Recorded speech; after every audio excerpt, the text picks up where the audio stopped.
Hello and welcome to another Out of Spec Reviews video. Welcome to the Volkswagen ID.4 all-wheel drive, and welcome to literally winter. Winter's here, officially. And I happen to be borrowing Michaela's Volkswagen ID.4. If you guys remember in a previous episode, Michaela took delivery of this 2023 ID.4 all-wheel drive built in Chattanooga. I happen to have it at the house today. She's borrowing our e-tron with winter tires on it to go somewhere today. This one's just on all seasons.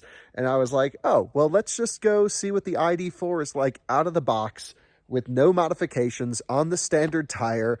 In snow, these things are doing really well in cold weather states. There's a huge push for ID.4 right now in Colorado just because of tax credits on the Chattanooga cars. Everyone's buying them before the end of the year.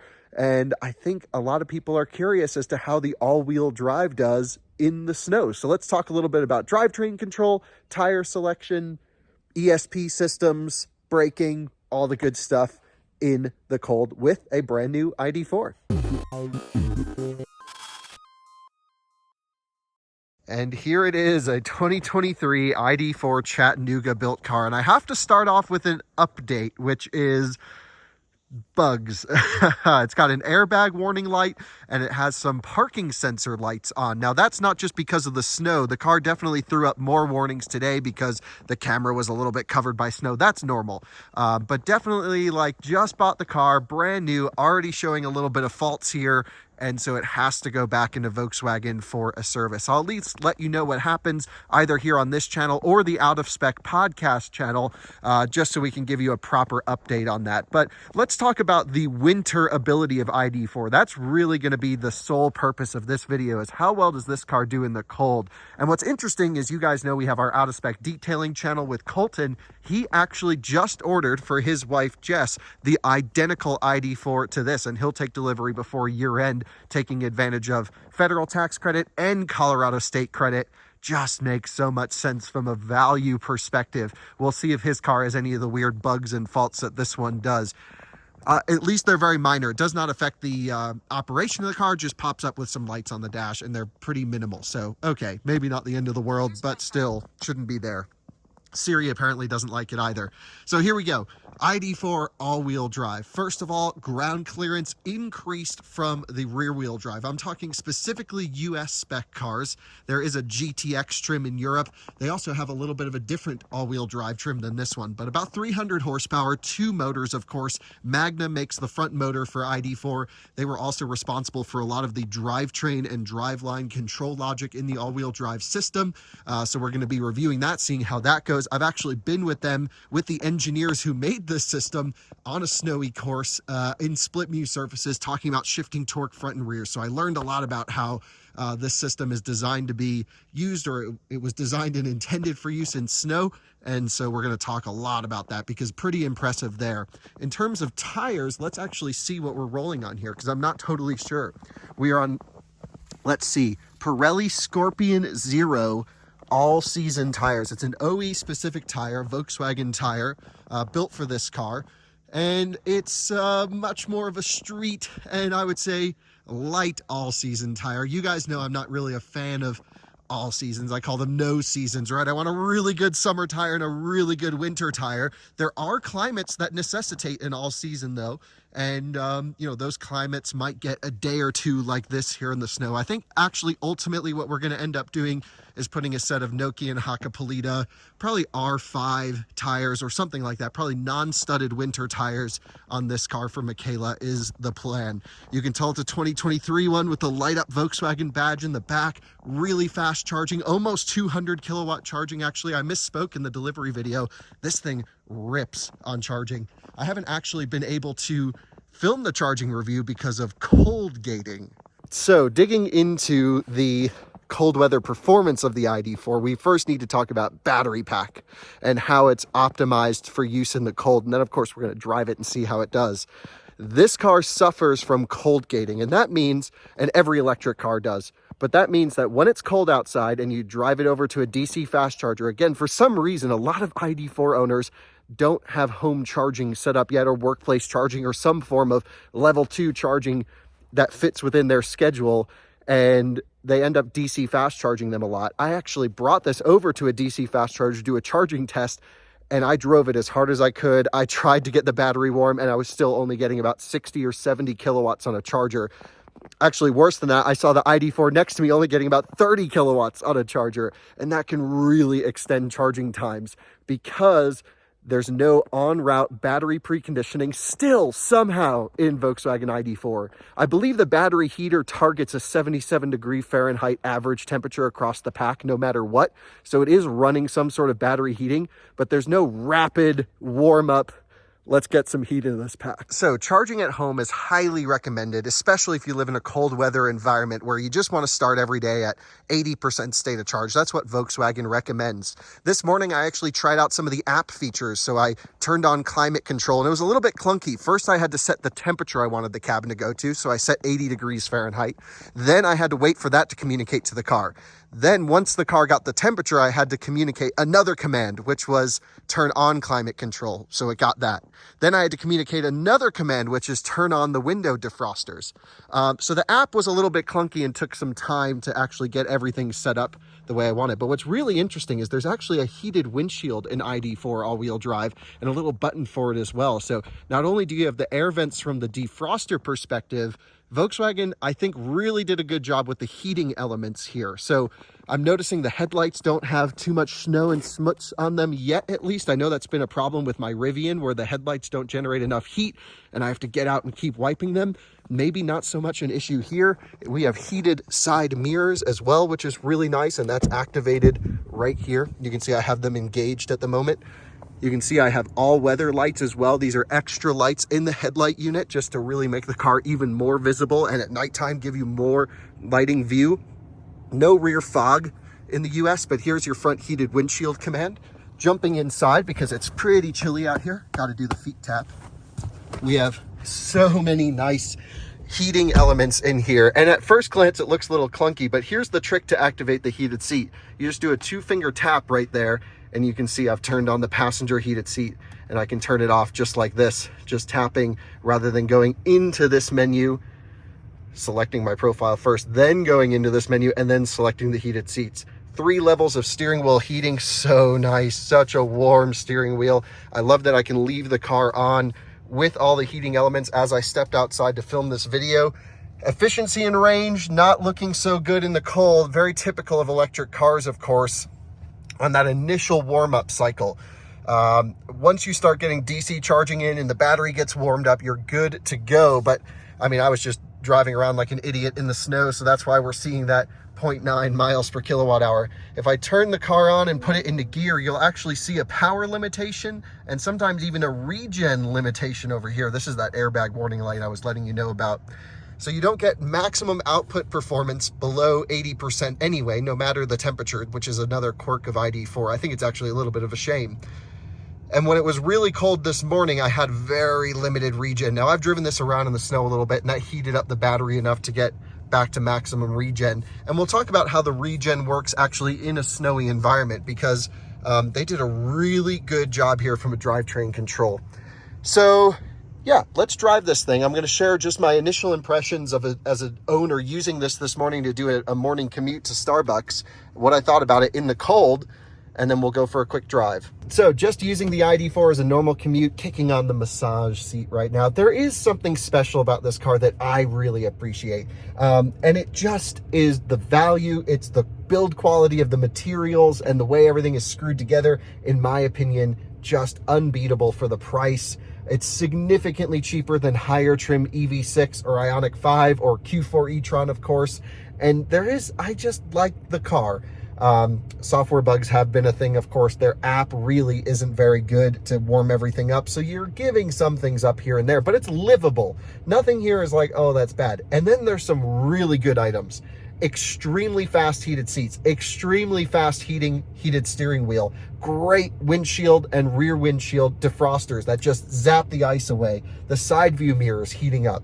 So it's like if you live in a cold climate and the car's going to sit outside, pretty good here. The car does a very nice job of protecting the battery pack from, getting hurt basically from overcharging. So that's why it does slow down when it's cold. I do wish there was a manual preconditioning or some way to select a charger and to have it target a really fast battery pack warm up like Taycan. We know they have the technology in the group. Taycan has some of the fastest preconditioning out there. It uses a lot of power, of course, but it works and it does its thing. So that's very impressive. But overall, just getting in, the car was warm when I got to it. I pretty much wiped the snow off the roof. The windshield was already clear and we're good to go. So let's go cruise around in the snow and see what it's like to drive this thing. We actually have another video on this channel that Brandon Flash shot for us. I believe that was with his rear wheel drive ID.4 in the snow. He talked about it. We actually have some ESP settings in the all-wheel drive cars, terrain modes, lots of stuff to get into. Welcome to the inside of the ID.4. One last point I wanted to make was just about actually the HVAC and the climate system. What's interesting is I was driving my Model S yesterday in the cold. It wasn't snowing yet. I don't have winter tires on it. And I noticed like my feet were really warm, my face was really warm, and then I was just freezing everywhere else. My hands were free. I just wasn't getting proper airflow. In this, instantly and quickly, it seems like the whole cabin has come up to a warm temperature, not just hot spots or cold spots throughout. So from an HVAC perspective, really nice, good air vents, quiet fan as well, considering how much airflow we're getting. So let's just start driving in key up setting, get in, throw it in drive, not even use B mode for regen, enhanced regen, and let's see how it does. We're in some legit snow here. I mean, we are just on marshmallow, snow-packed ground, can't see any of the curbs. It's a good thing I know this parking lot, right? And let's just try a full throttle acceleration. We're just on the regular all-season tires, which surprisingly in deep powder are really good. They struggle actually when the snow gets compact and actually gripping into a snowy and icy surface, but in the deep stuff, I'm impressed. Let's do a full throttle just in comfort mode. I think we're in comfort mode. We're actually in sport. Now we're in comfort mode. Key up setting. Let's go for it. So traction control blinking away. It's accelerating smoothly and full brakes. So really not bad considering how not aggressive the tread is on this car. Now, granted, if I had a set of winter tires on, I would just zoop and slow right down. So again, I think on this car, we're actually going to upgrade to, you know, a good set of winter tires, which, yeah, not sponsored by Nokian yet, but they're still my favorite tire. So, I mean, we do a lot of stuff with them, but we would pay to upgrade these tires to Nokian. So I don't want you to think like, oh, he's just wanting to put Nokians on the car because they pay him. No, like I'm genuinely a fan and love the tires more than anything. It's just been a dream of mine to work with that company because it's something I've always loved and run on my cars before I was even doing YouTube stuff. So coming out on the street, traction control, really cutting in a little bit. You can see a little oversteer, little understeer, grabs brakes, super easy to control. I mean, even off throttle, if I make an emergency maneuver, understeer a little bit, you just put in a steering input, you can see traction control working away. What's interesting is ID.4 is the only production vehicle, Q4 e-tron now, and the MEB stuff, I guess we can just say in general. They're the only vehicles that do brake-based torque vectoring with a drum rear brake. How neat is that? I mean, your opinions on the drum brake, you know, let me know what you think. I don't think it's that big of a deal because they're not used that often. But my understanding, knowing some of the engineers on this car, it was really difficult for them to tune the actual response time and force pressure with a drum compared to a disc. I find that pretty impressive because I don't notice a difference between this system or a disc brake torque vectoring system. Let's go through some unplowed roads here, just a little bit more driving in normal mode, and I'll talk a little bit about what I'm looking for, what I'm thinking about finding, and then some of the modes we're going to be going for. So here's a good example of having to make a U-turn maneuver. Actually slipperier than I thought it was going to be here. Great turning radius on ID.4, especially the rear wheel drive, but even here in the all-wheel drive. And you can just see the traction control light pretty much doesn't stop blinking when we drive. It's just always going. And it's, you know, manageable, easy, but you really need to plan for your maneuvers. You don't want to pull out in front of someone too quickly. You don't want to brake too late. All typical winter driving rules apply here. But I'm really impressed with the all-wheel drive system. And this type of surface is the hardest for the car. But before we get into that, let's continue talking about the car and then we'll get into the tire choice. I'm been driving around in comfort mode, which is, you know, sort of your standard mode. You can see it's really hard to stop on this surface. That was just full brakes. And it's like, we want to stop back here because we don't want to confuse other drivers too. I'm going to move the car into traction mode. So let me give you an idea of how the drivetrain works initially. The front motor, the way MEB is set up, which is that Magna front motor, and this was all pretty much tuned by Magna is my understanding, and the rear motor is the primary axle of the vehicle. So primarily it's rear motor, and then the front is there for assistance, typically under normal driving to give you more power, that extra 100 horsepower. So you pretty much max out the rear and then it blends in the front. And that's a little bit weird in snow because the car, if you're just in normal comfort mode, doesn't really know what type of surface you're starting out on. So you initially put in the throttle, it spins the rear tires, and then it goes, oh wait, let me bring in the front motor, and then it blends power in on the front. It does that seamlessly, really quickly, and you almost don't notice it as a driver, but the almost is still in there. And yeah, let's just go down some of these unplowed roads. What I've done is I've hit the mode selection. I've put the car into traction mode. And what traction mode does is it keeps the front motor engaged all the time. So when I hit the throttle, it's almost like 50-50 power distribution up until you go wide open throttle, then the rear can output more than the front. And it gives it a very, I would say, competent feeling. You're spinning much less rear tire. You're accelerating quicker from a stop. You know, just without drama and wheel spin. Look at that. We didn't actually spin tires right until we were halfway through the corner and I built up some inertia to slide on the snow. Very good tuning here. I like the traction mode. I wonder how many ID.4 drivers, all-wheel drive drivers, even know they have this traction mode. That would be the next question, because it's tuned pretty well for comfort mode. You can see it says no sensor view, front assist not available. The snow's just blocking a lot of the sensors on the front of the car. That's the case for almost any vehicle in such thick snow like this. It does have a heated radar situation, I believe. So I really like this traction mode. I can accelerate quickly. It actually does a little bit with the braking system as well, where it allows slightly more wheel lockup to build up a little bit of rut and crap underneath the tire so that it can create more pressure. Really smartly tuned. It's actually impressive how much goes into the drive modes, from throttle tip-in, braking, ESP control. It changes the whole way the car drives, in my opinion, and I'm really honestly impressed with it. Then what you can do is, if you're in really deep snow, of course what you want to have is the tires spinning faster than the car. You know, we're talking about like you're in expert level snow driving, stuff like this. I mean, this has got to be a good 8 inches of piled up snow, maybe 6 inches of piled up snow. It's no joke. I've configured a hotkey in this car where I can swipe down from the top and I can go ESC system to sport. And what this does is it really backs off the stability control system quite a bit. There's no full ESP off in ID.4, and there's no ESC Sport in rear-wheel drive ID.4. You actually only get this in the all-wheel drive cars. Looks like that Nissan Leaf is stuck. Oh no! They're trying to back up and get out of their parking space. If you can't leave your driveway, maybe you shouldn't drive on the streets. Need some winter tires. That's the thing. First snowfall of the year, no one's on winter tires. It's actually the most dangerous thing here are the other cars around you. So we just need to be mindful. That's why I'm driving around sort of empty neighborhoods right now. So traction mode with ESC system in sport is really nice, because for my type of driving, and I'm sure a lot of you guys, especially if you're in some of the Scandinavian countries where you're used to driving in snow, you want to come out of a corner, get a little bit of slide, keep those tires spinning, keep the car loose, and use the momentum, put in an input early, get the car to rotate, power out, and you can do that in this. Granted, if you go too crazy, ESP cuts in. But even from a braking perspective, I can notice much more aggressive wheel lockup under braking. All good stuff here, all good stuff. So those are the driving modes. I really think if you have an ID.4, you drive it in traction. For me, I would keep it in ESC Sport. For a general driver, you really don't need to. But I can have some fun with it too. Like I can throw it this way, sideways, right? I can pitch it through here. We're gonna go through a little dip, so we'll straighten out the car, hit the dip, come out under power, and you can just kind of come through and get some nice angles on. Not anything too crazy.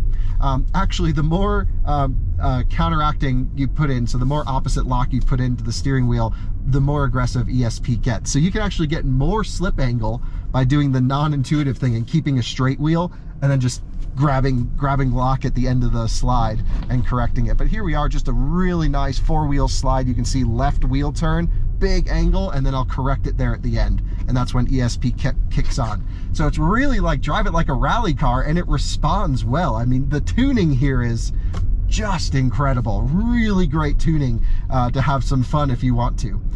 And then we get to the real weak link now that we're back on this sort of pack. Like the plow came through once and the road's getting a little bit that icy layer on top. Look at the braking distance here from just 15 miles an hour. Full brakes. Still can't stop.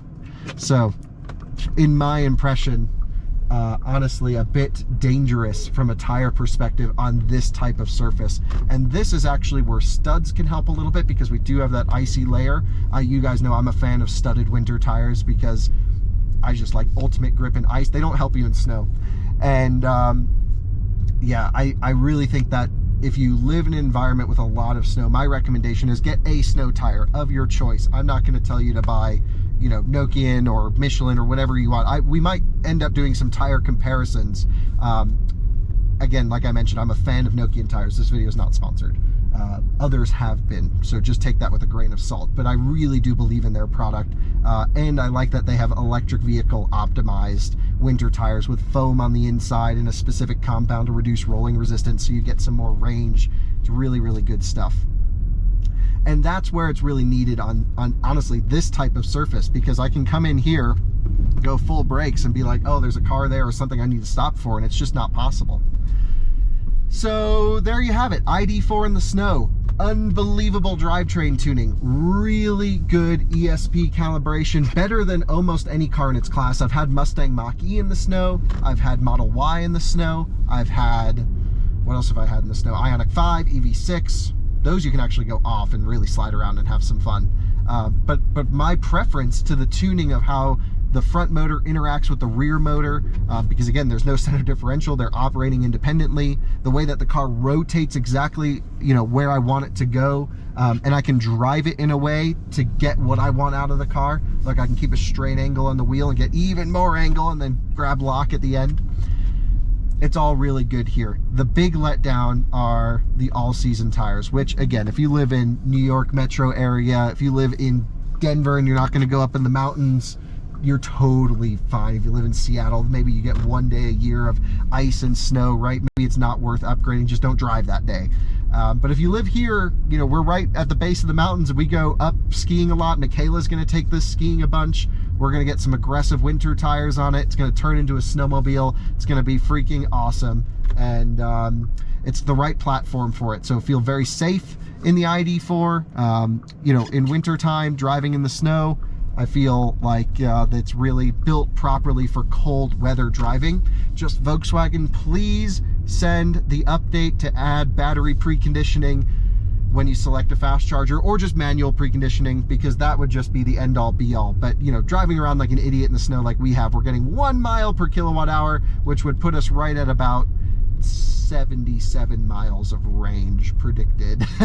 but the car is actually predicting about 140 miles at 73%. So I think 200 miles, if you drive it like a sane person, even in the winter time, is what you can expect from an ID.4 like this at 100% charge. In the summertime, you'll get deep into the 200s, 250, 60, 70 even. I don't think would be a major problem. But before, you know, as traffic's starting to build up and before anything gets too crazy, let's throw this back in the driveway, because again, my biggest fear is just all the other drivers still not equipped on the right tires or with the right, you know, I would say pre-planning to slow down way in advance. So let's get it back in the driveway. Thank you so much for watching another Out of Spec Reviews video. Always appreciate your viewership. And for all you potential ID.4 owners in cold states, I think it's a 100% no question buy. It is built for the cold. That's my impression. I've had it on engineering test tracks in the middle of northern Michigan where it gets below, you know, 30 below. And that's where this car was tuned and honed. So I feel very confident with, you know, with recommending this car to you guys for cold weather usage. It's why Michaela bought the car, because, you know, that's a big consideration here in Colorado, cold weather use. So big thumbs up from me. Obviously, there's still some things to work on from a sensor standpoint, from a software standpoint. It's getting better, but it really needs rapid improvement quickly. We need over-the-air updates, and Volkswagen is building a great product that is being left behind with software bugs. Not bad enough to not buy the car, but enough where it's like, come on guys, like this is make or break at this point. You gotta get your you know what together over there at Car Yard. See you in another video soon. Bye bye.